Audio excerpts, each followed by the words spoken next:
Good evening all of you. मैं Bharat Awasthi, Bharat sir classes में आपका स्वागत है।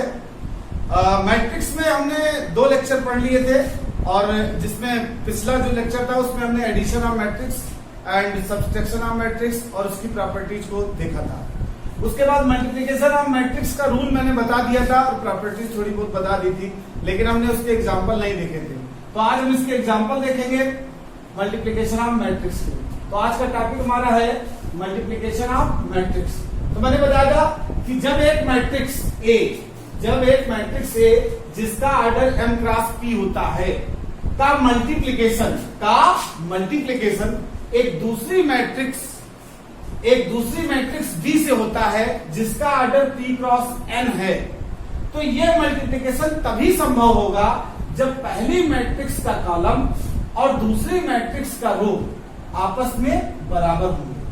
ठीक है, तो ये शर्त है।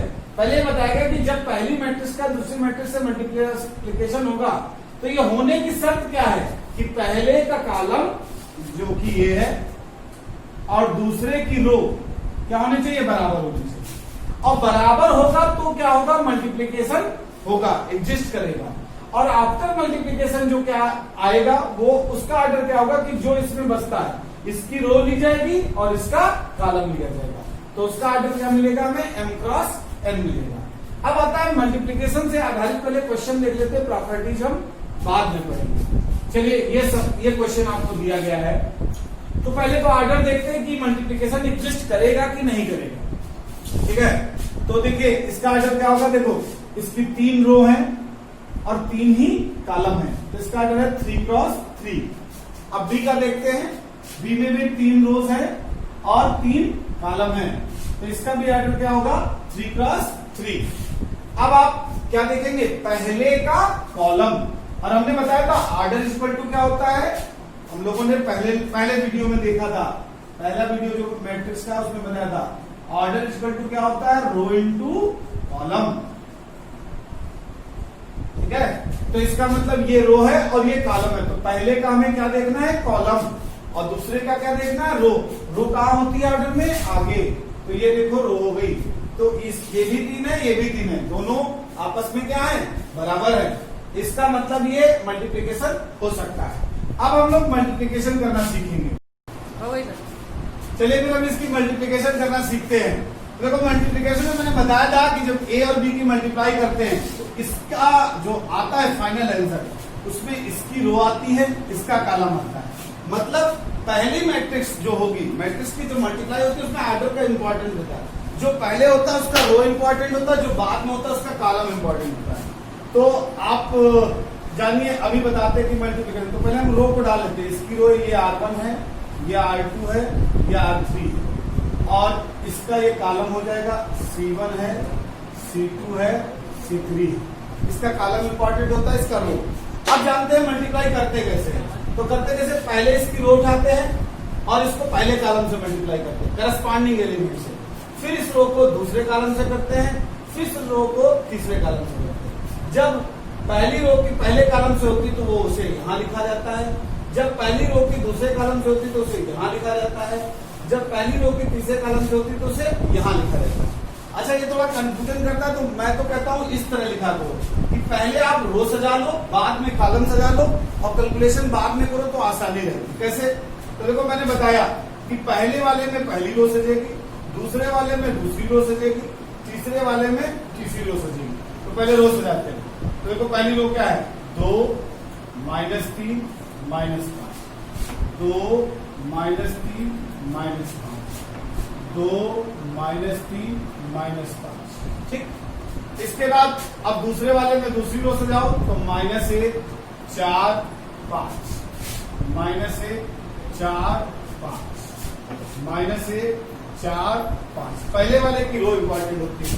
अब तीसरे में तीसरी रो सजेगी, ये क्या आएगा, 1 -3 -4, 1 -3 -4, 1 -3 -4।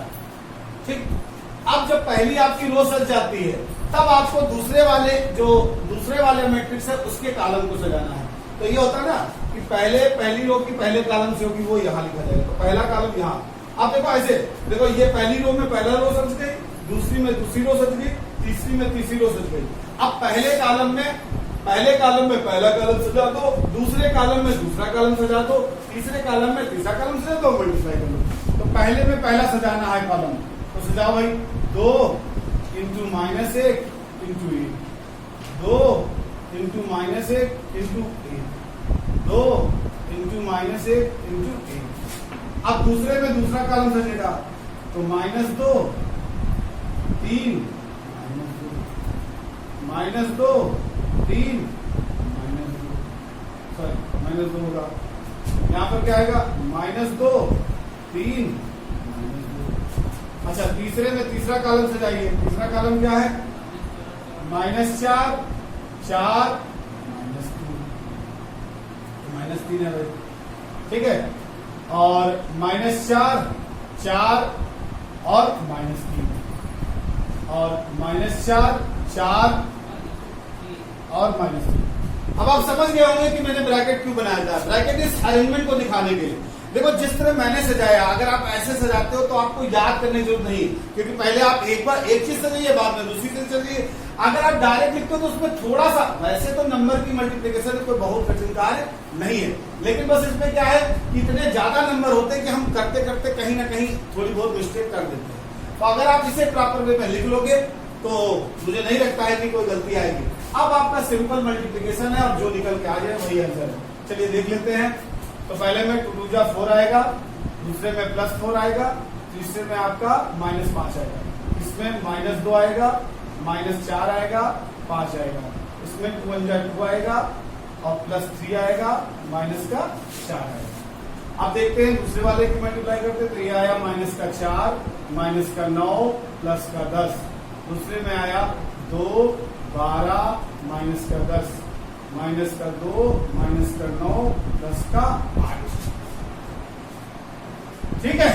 अब आप तीसरे में देख लेते तो क्या आया -8 -12 -10 इसमें क्या है 4 16 -15 -4 -12 +12।